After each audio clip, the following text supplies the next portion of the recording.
It's lunchtime here on the Louis Bellina Show. Caleb Rappley here on a Friday. The Louis Bellina Show is brought to you by CC Electric. And it's time to get into some of the sports that maybe don't get as much time talked about here on this station. The Zone 1150 AM, 93.7 FM. We have, a few different talk shows. We have Texags Live. They talk almost exclusively Aggie sports. They did talk really, some NBA this week. They did. We have Chip Howard Sports Talk. Chip does not like to talk about basketball, or I don't think he talks about too much soccer. But I have Jeanette here in the studio with me, and we're going to get into some World Cup. As best we can. I am not an expert. I do not pretend to be, but I am a fan. In this room, you definitely are the expert. Because I know Messi, I know Ronaldo. That's about it. I'm gonna keep it real. Neymar? Okay. I've heard the name. Harry Kane? Yeah. Okay. So I know most of these soccer players I know because of like social media, like when they're trending and you see the funny pictures and quotes. So I don't really know that much about the actual sport itself, just because it wasn't something I was into growing up. So like the sports that I love, baseball, football, basketball, I played at least recreationally growing up. Baseball was the only one that actually played organized, but those are my sports. Soccer has never been one that I've really understood.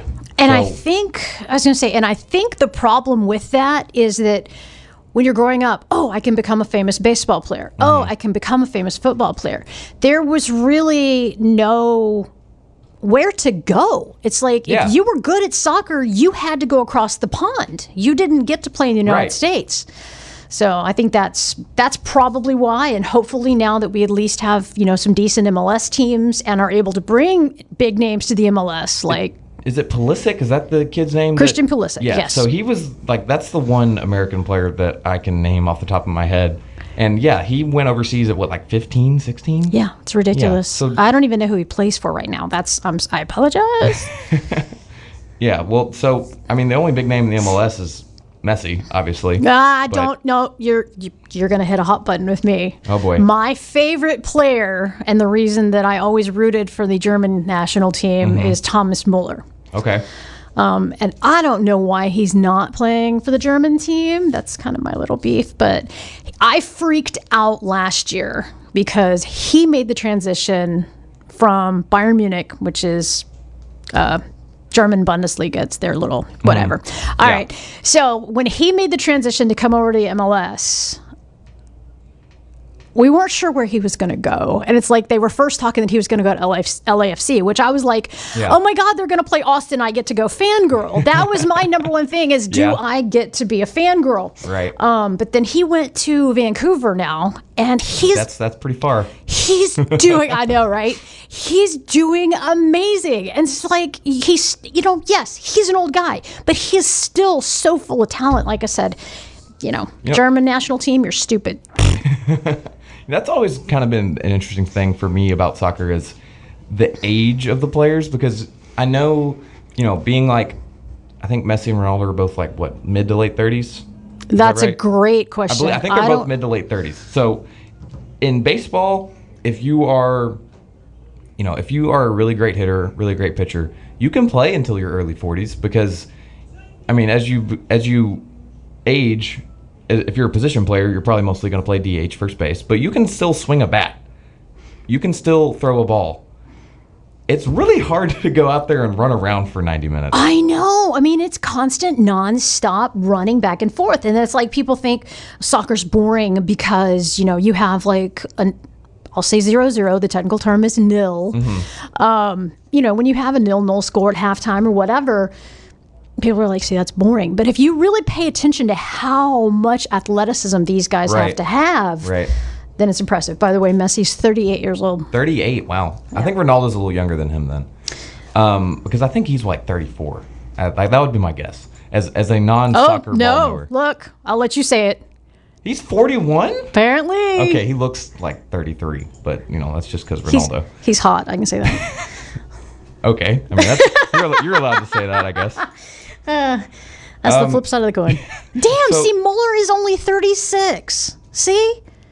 Wow. He's not out of his prime by any stretch. I mean, you could say he's out of his prime. I feel like that's fair to say. For soccer. Real? Sorry. So let's get into... Let's actually talk about like the teams now. Okay. We got all our personality soccer out of the way. So who are... I know USA kicks off their World Cup schedule today. Correct. Against Paraguay? Paraguay, yeah. Okay. So what are we looking for? What's the... You know what? I'm going to be What's the scoop? completely... Well, okay. First of all, do you understand how group stages and knockout rounds Vaguely. and all that stuff works? I guarantee you that we have some listeners that don't, though, if you want to explain it. And that's kind of why I was going to go, because, yeah, Louis does not talk about soccer, so I figure, here's your primer. Okay, so...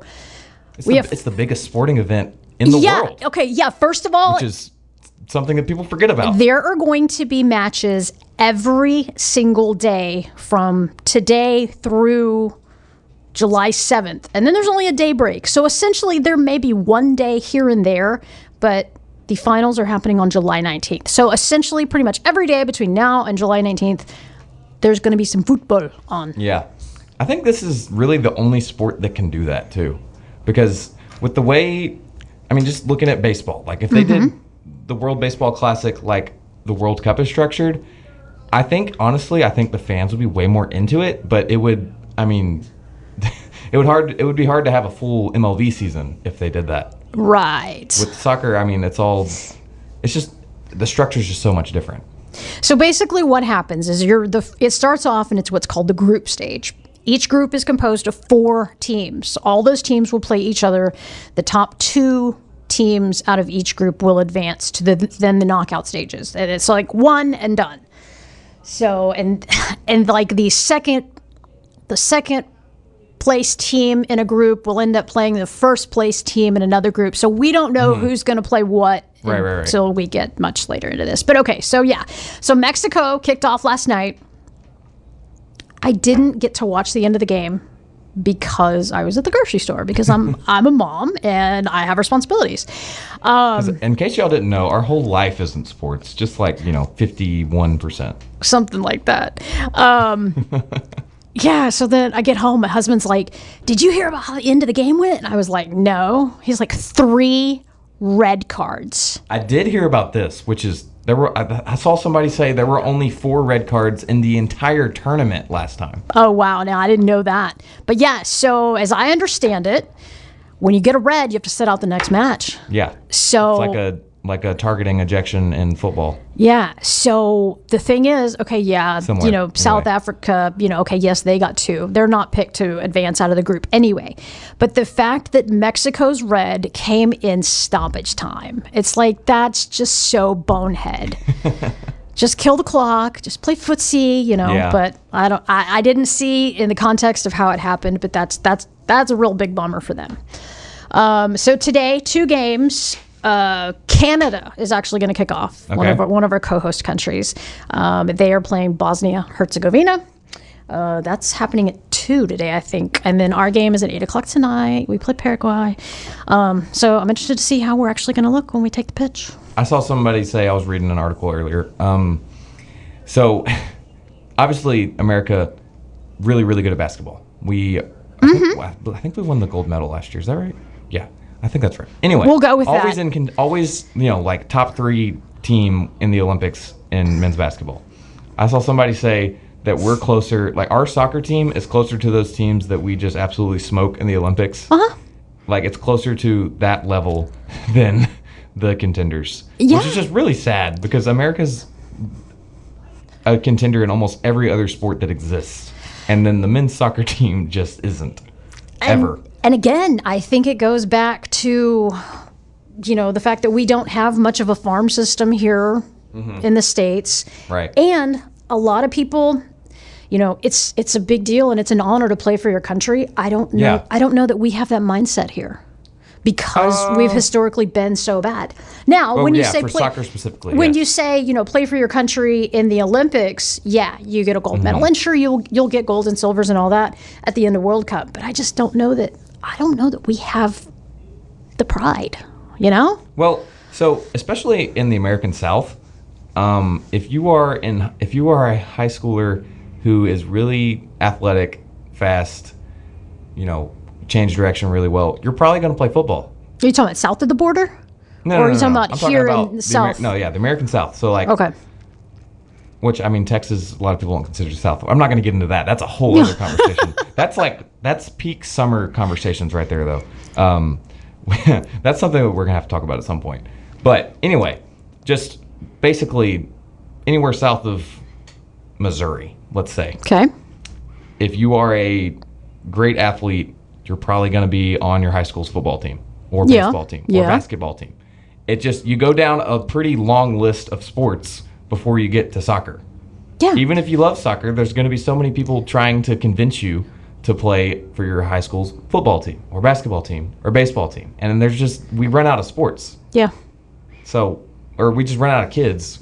I mean, the good news to play on those teams. Let's say the good news is that football and baseball are in opposite seasons, so you get a lot of two-team athletes. Yeah, that's true. But I mean, playing multiple sports, and I know, if you're one of the best, especially at a small high school, you're probably going to be the best player on every team, and you're going to play 3 sports. Yeah. And you're only going to play parts of those seasons because football goes into basketball season and basketball goes into baseball season. So once, soccer is, even if your high school even has soccer, that you're going to be so worn out that you're probably not going to want to play. Think about this. Let's make it maroon and white. Mm-hmm. We don't have a men's soccer team. We do not have a men's soccer team. That is correct. So that's crazy. When I first realized that, I was like, wow. Because we have the money. Absolutely. We have if boosters. A&M wanted to have a good men's soccer team, they definitely could. But it's just not something that. Hey, whoever's listening out there, can we make that happen? That'd be awesome. Thanks. Jeanette requests a Texas A&M soccer team. Let's see if we can get that by next year. Spoiler alert. Definitely not going to happen. Right. But back to the World Cup. Yeah, there are just the 2 games today. Canada and Bosnia / I can't pronounce Herzegovina. Yep, needed to hear it said again. 2 p.m. There were 2 games yesterday. Mexico, South Africa. Mexico 2-0. South Korea over Czechia 2-1. And then I think 4 games tomorrow. So absolutely loaded slate over the weekend. Yeah, pretty much after these opening matches, because they always let the host, it's normally the host country singular, and they'll be, only their group plays opening day, but since we have 3 host countries, so if you look like... It's USA, Mexico, and what's the other one? Canada. Yeah, right? so Canada and the U.S. is going to play today, which is also something else you'll notice, is that normally it's always the same group that plays. So like Canada's in one group, in Group B, but then the other Group B game's not till tomorrow. But then after tomorrow, it's always going to be from the same group. That is very interesting. No, it's not. It's really not. Okay. All right. Well, I guess it's not interesting. I think they used to do that. I guess when you would say days before the internet, so that when there's 2 matches going on at the exact same time, that you can't throw a game to decide then who else is going to be moving out of your group. Okay. But yeah, everybody's so it's interesting because it's like you said, it's normally one host country, but this year it's basically just North America is the host country. So that's a lot of different large stadiums to play in, at least. Yeah, I mean, but think about this too. Okay, I'm going to get political. They didn't want to award it to just the U.S. It's like they had to do that, but whatever. Interesting. Oh, come on. FIFA is very political. Trust me, they wanted to give it to Canada and Mexico before us, but anyway. Sure. They were like, yeah, we'll just include you anyway. But think about how awful it is. I mean, normally it's like, oh, okay, Spain gets to host the World Cup. Or even if you want to say Euro. They're one of the best teams every year. Yeah, but I mean, even if you want to say Euro, you can get on a train and get from one game to the other. I mean, here it's ridiculous. Right.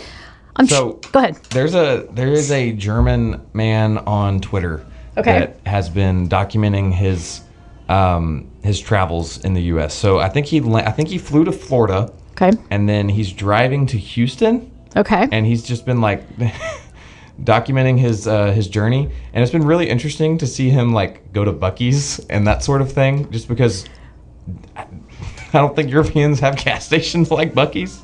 I mean, Buc-ee's isn't a gas station, for being real. It's basically a Walmart with pumps. And clean bathrooms, Yeah. because women appreciate a clean bathroom a lot more than men. Sorry.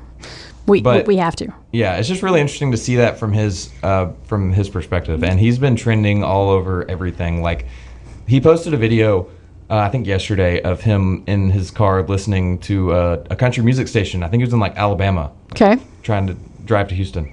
And the DJ comes on and says, well, I want to shout out, I can't remember what his handle name is, but whatever his handle name is, for listening and all this stuff. It's super cool. And here's some Ella Langley for him, because I heard that he likes Ella Langley now. That's awesome. So while listening to the radio station, he heard somebody shout him out. So that's pretty cool. Welcome to America, guy. Yeah. It's just it's been one of the more fun things from this. And the tournament's barely started, and we're already having fun storylines like this. Yeah, people don't realize how big America is. Yes. Even Americans don't realize how big America is. Texas is huge. Just try to have it here. You can drive 8 hours and still be in Texas. Oh, 100%. You can drive probably 12 if you go from El Paso to Houston. El Paso is closer to LA than it is to Houston. Yeah. That makes sense. I had to drive math. to Phoenix a couple of years ago, and we're like driving east, west, and we finally stopped in Fort Stockton, I think. Mm-hmm. But it was just like, oh, that was awful. Yeah. And it's, I mean, a lot of people fly, but you don't get to see the country that way. There's not much to see in West Texas. That's fair. You're not completely wrong there. So I am interested to see if Messi's going to play. I'm sure. So he play will. in the Kyle Field game. He did not play at all. Wow. Yeah. That's unfortunate. Not even coming in as a sub. Now, he did play apparently a few minutes in the game after ours down in Auburn. Okay. So I'm sure he's going to play, and he'll play through it because, Argentina is one of those countries that country first, right? Sure, and sure. He's already got his money. If he ends up hurting himself and not being able to come back to the MLS, he's like, oh, sorry. That's why I was kind of surprised that he didn't just play in the Kyle Field game. I mean, that's the most people he's probably ever played in front of. Yeah, and I mean, and I feel really bad. Have. I feel really bad for, because it's kids. Yeah, because they don't know anybody else on that team. Right. They want to see their Messi. hero play, and Yeah. I hate that because it's unfortunate. I don't know if I mentioned this last time, but like he pulled out of the MLS All-Star game last year, like within 24 to 48 hours before it happening, and so it was in Austin, so I got to go. No, I didn't go. That's right. I watched that on TV. I could have gone, but I didn't. But there was a lot of people in Messi jerseys. So I'm sorry, Messi fans. You'll get your fill here shortly. Yeah. Well, we need to take a break. So probably the first ever World Cup segment on the Louis Bellina Show. We're making history here, folks. But we're going to take a break. The Louis Bellina Show is brought to you by CC Electric. Built on faith, family, and community, CC Electric offers residential, commercial, and industrial services. It is CC Electric. Because life is so much more than just sports. Pickles, I like pickles. Join Chip Howard, evenings 4 to 6 on The Zone. Welcome back to the Louis Bellina Show here on a Friday. Caleb Rapley here inside the Charles Schwab studio, along with producer Jeanette. We're going to talk a little bit of NBA Finals. Man, the Spurs are just not having the best time. Spurs fans are a little disappointed with that performance a couple days ago. I hate to say I'm surprised. I mean, I am surprised that they blew, what was it, 27? 29. Point lead. 29-point lead. Ridiculous, but at the same time, I've just, kind of watching them all season, it's been, in my mind, more luck. And sometimes luck will get you through, but it ain't working out. And they have Victor Wembanyama, who is, there's not anybody else that can do what he does. When he is on and playing his best basketball, I don't really understand how you can stop him, Yeah. He was not playing his best basketball in Game 4. No, he hasn't been. But one thing I read is of the top 10 players that finish shots with less than 7 seconds left on the clock. 3 of them play for the Knicks. Wow. Yeah. So that's a pretty good stat to lead on for sure. Clutch. I mean, people say, which I don't know if this is a thing in basketball as much as it was in baseball for a while. So like the whole Moneyball thing in baseball, when everybody was started leaning into analytics and people started saying, "Oh, clutch doesn't exist. It's just luck." That's not true. No, right. That's not true. You have skill, but sometimes it's better to be lucky than good. And also, some people perform better under pressure than others. Some people collapse under the pressure. That's just how that works. San Antonio's still a very young team. Yeah, absolutely. They haven't been here, which is funny to say about the Spurs because the Spurs organization has been there plenty. All right, what do you think? Is Mitch Johnson going to have a job in a couple of weeks? In a week? They're definitely on an upward trajectory. I don't know if you want to fire your coach while you're still on an upward trajectory. If they do, I feel like he gets one more year. I don't know. And again, I'm not the basketball expert, so I wouldn't take my opinion as truth. It's just, in my opinion, if you're a young team with the core that they have, unless they have a guy that they want to go after that they think could do it better, which in that case, I could see it happening. But you have a young core. There aren't that many changes that need to be made other than probably trading to Aaron Fox. Yeah, I mean, that's just, I don't know. You can't call it inexperience. How many years has he been in the league? Well, that's why you got to trade him. I mean, but he is the one that tried to go down the court when all he had to do was hold on to the damn ball and win the game. Well, okay. So they were going to foul him if he did that, which obviously, but then just go shoot your free throws. Right. But don't drive to the basket. Just run around and try not to get touched. It's like pretend like you're playing freeze tag. It's not that hard. You have a better chance of making free throws than whatever that mess was that he did down the court. If you're going to be a point guard on a team that is in the NBA Finals, you got to have better clock awareness than that. That's exactly. 100%. If it was a regular season game and that happened, you'd be like, okay, whatever. Especially if it's a team that's not in contention, it's a young point guard. That's something you got to learn. But as a 28-year-old who has been on the Spurs for a couple years now, a competing team, and you're trying to be one of the 2 or 3 best players on that team, you got to have better clock awareness than that. So I think, honestly, I think if the Spurs would have kept Chris Paul around, I think they might have already won this finals. Yeah, but I mean, I think a lot of that is poor coaching. I mean, you've got to remind the guys, keep your head in, focus. Yeah. That you would just think that's one of those basketball 101 things. You would think, but also they're professional players, and I feel like you shouldn't need to remind professional basketball players to look at the clock. Yeah, no, I think he just got excited. I mean, he definitely did. And yeah, it makes sense. Heat of the moment, you're in the NBA Finals, and you're about to win Game 4 and even up the series. You go for the easy layup, and then you don't get it. Okay, I'm gonna pivot this. How annoyed were you at watching Taylor and her little circle of friends? I guess I didn't see that. Oh my I must have gosh. missed it. Taylor Swift, Tate fans are gonna hate me. I do not know. How many Taylor Swift fans listen to The Zone, I wonder? Oh, you'd be surprised. There are a lot of guys. I'm seriously asking. I do wonder. All right, text us. If you're a Taylor Swift fan, text us at 979-693-1150, the Texas Mobile One Lube Express inbox. I want to know how many Taylor Swift fans we have listening right now. Okay, so here's my thing. So Taylor, there were 4 women in the front row.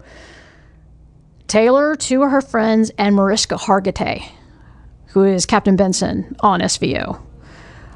She could be Taylor's mom. And I mean, they were just jumping around, and they had like this hug circle going, and I'm like, you know what? So they're Knicks fans or Spurs fans? Knicks fans. Knicks fans. Yeah, no. Okay. Mariska is actually like really good friends with Jalen Brunson. Okay. But just, she is so much older than Taylor Swift, and it just looked, I was like, I don't know. It was kind of ick, if you will. Interesting. I mean, anytime that she's at a sporting event, there are a lot of people that complain.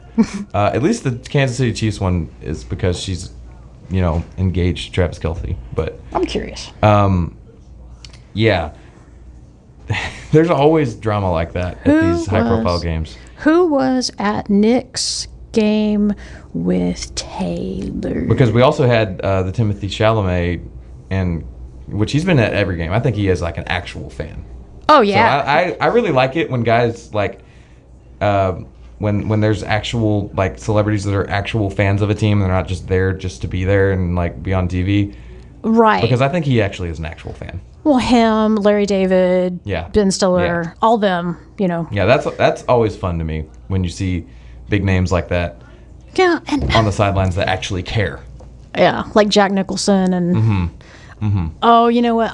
I want to say something, but you're way too young to I might even get it. All right, all right. So you know the whole 6 degrees of separation thing? Yes, Okay.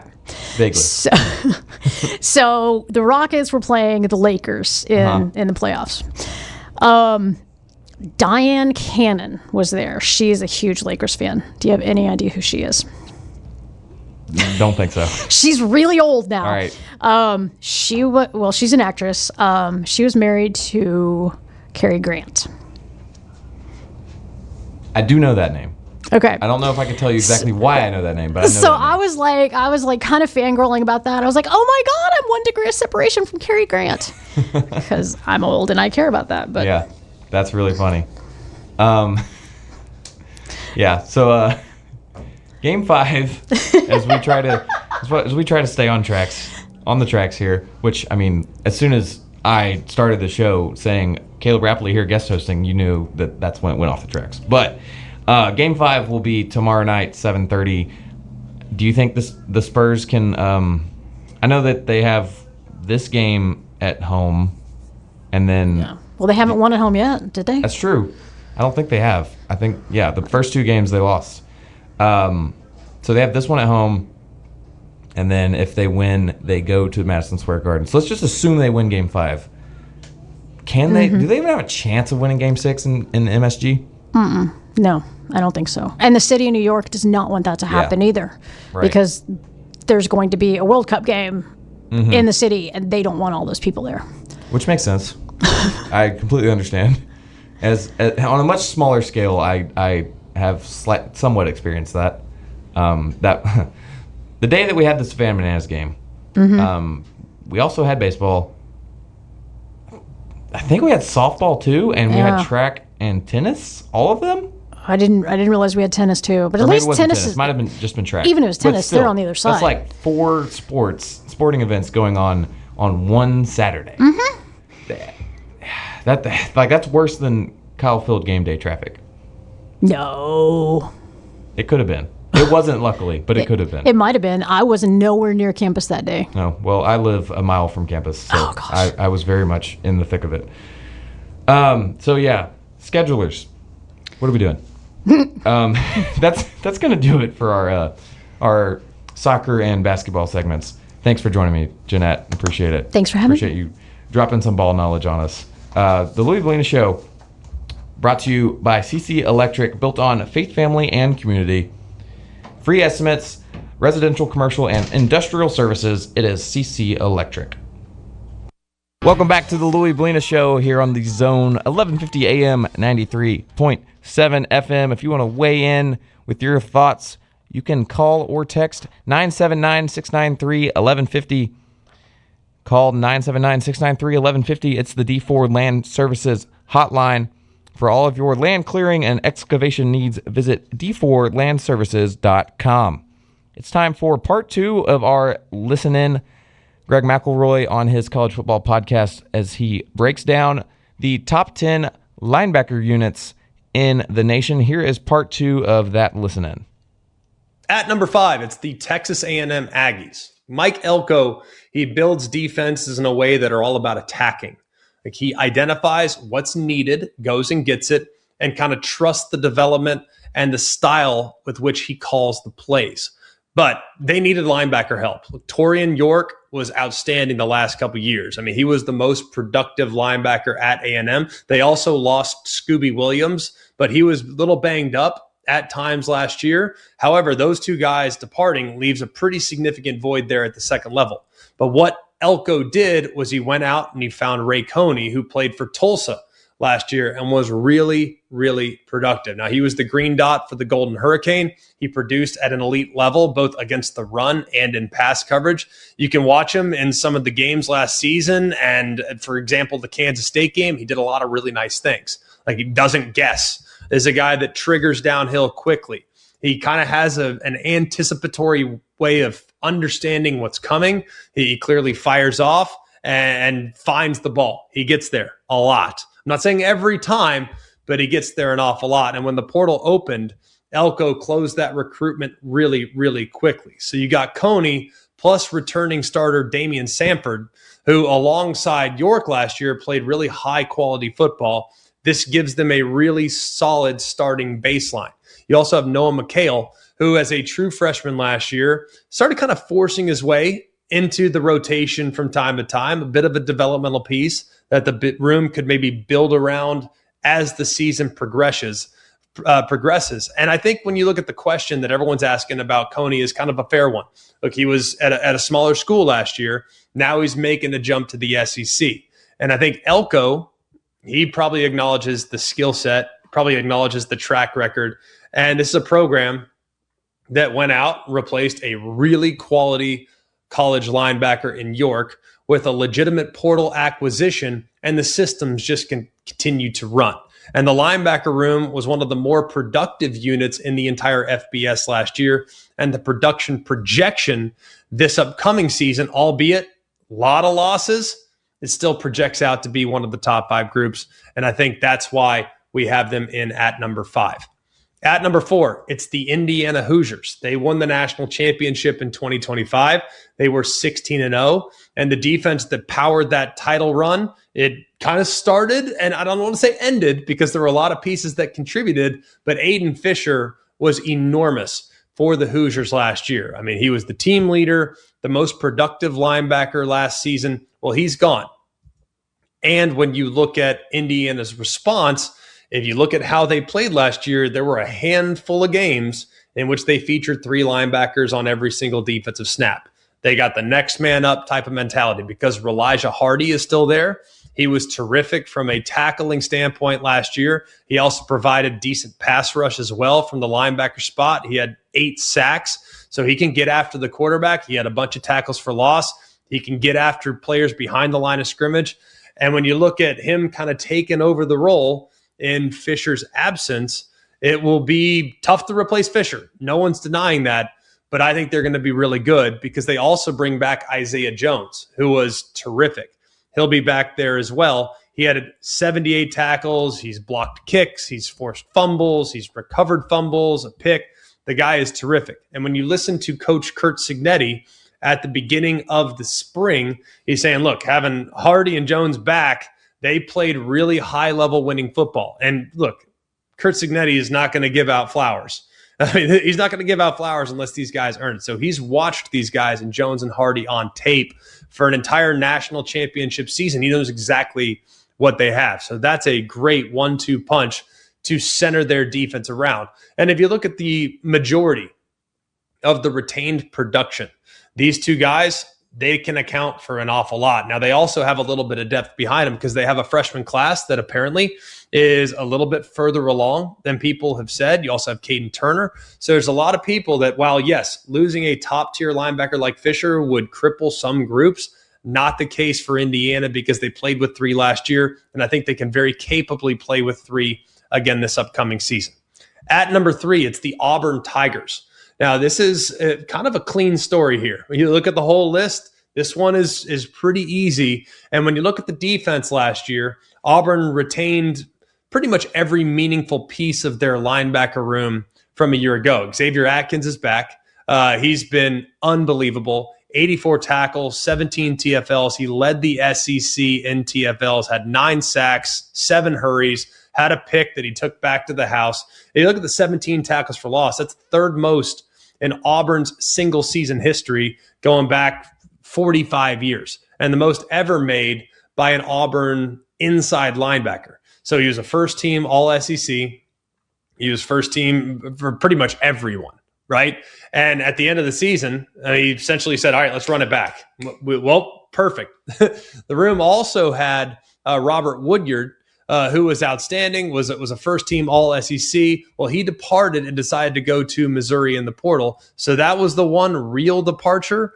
But everyone else is for the most part back. I mean, Elijah Melendez, who developed significantly last year as a first-year player, DeMarcus Riddick, who was a little bit banged up, but a couple years ago gave tremendous effort and really forced his way into the rotation. So if Riddick is healthy and playing the way he was 2 years ago, you have two proven starters, a couple really highly intriguing developmental contributors, which creates a bit of a four-player rotation. So DJ Durkin, he's going to be the DC. New head coach Alex Golish taking over, but retaining Durkin was massive. That gives you system continuity, and I think it was a really smart decision by Golish to start the offseason to say Durkin's back no matter what. And with him comes the top 3 linebacker unit in the entire country for the Auburn Tigers. At number 2, it's the Oklahoma Sooners. Now, this is a team that initially, when we started to evaluate these linebackers, we're like, all right, well, we'll see. And then you watch a little more, you're like, all right, yep, Oklahoma's in. Where do they end up? Well, they end up for us at number 2. And part of the reason is there's some departures and all of this other stuff. You look at some quality pieces that are gone, and then, oh wait, by the way, Owen Heineke's back. Well, that changes the math immediately, right? Well, because initially we weren't sure that Heineke was be back, but now he is. You also have Kip Lewis there as well. And Lewis was terrific last year. He led Oklahoma in tackles, added a bunch of TFLs and sacks, and he's now back for his senior season. And the range that he covers is absurd. I mean, he does a great job going sideline to sideline. He doesn't even look like he's trying sometimes because he's so naturally athletic. He can shed blocks, and he can eat some space as well. And the tape on him, man, he's kind of all over the place, kind of born to play in this style of system.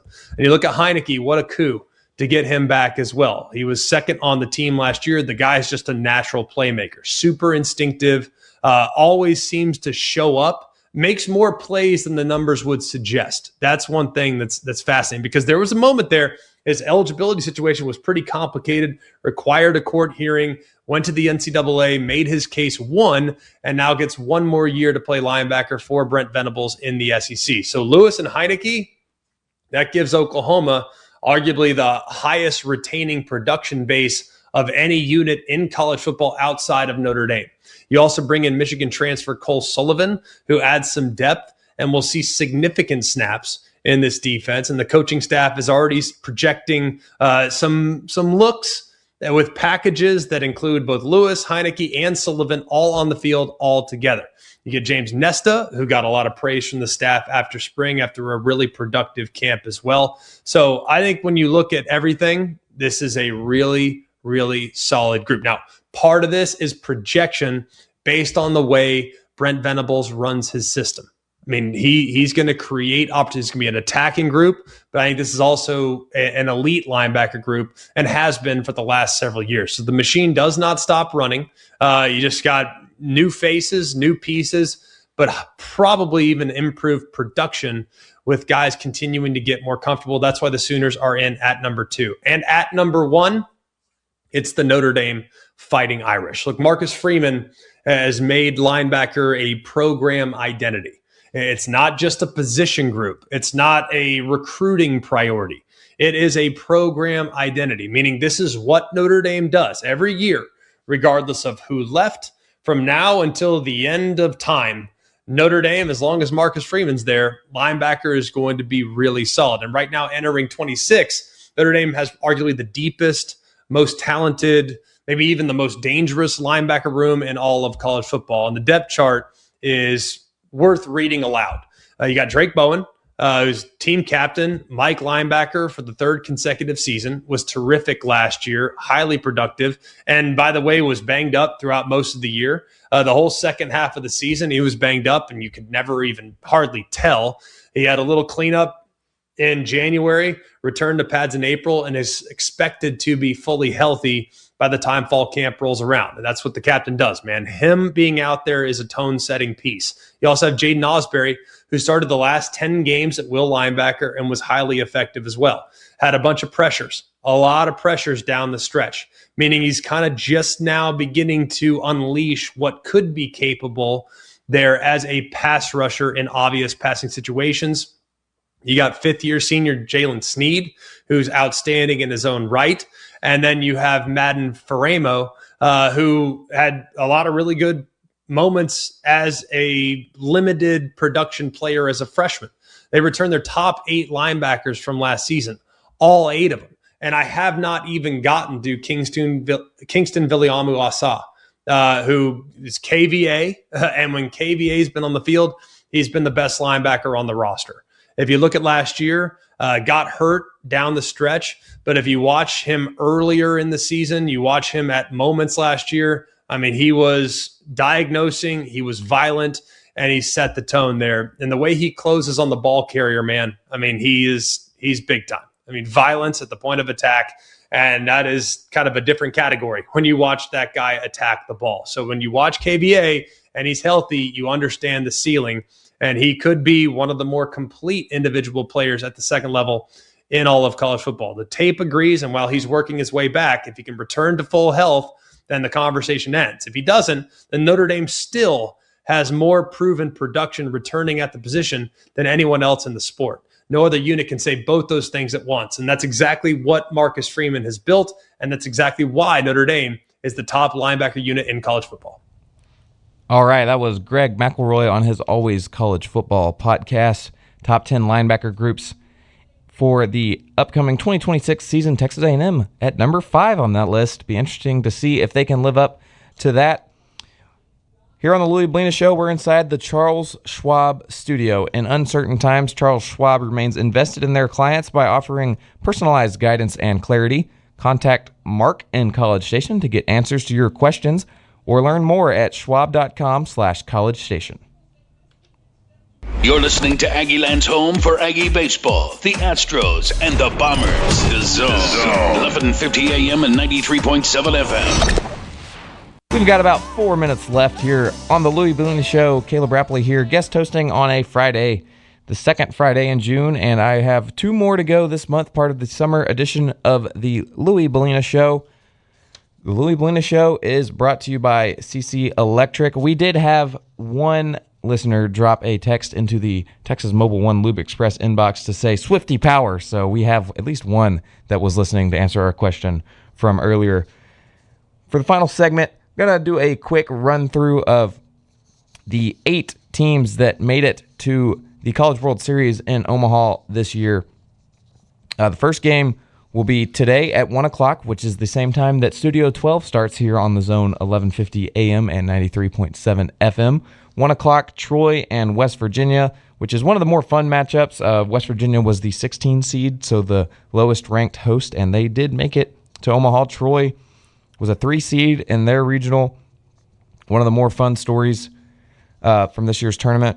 So that'll be a great matchup. Obviously, West Virginia favored, but Troy's been on a really, really hot streak. So it's really fun to see those mid-majors make some noise on the national stage.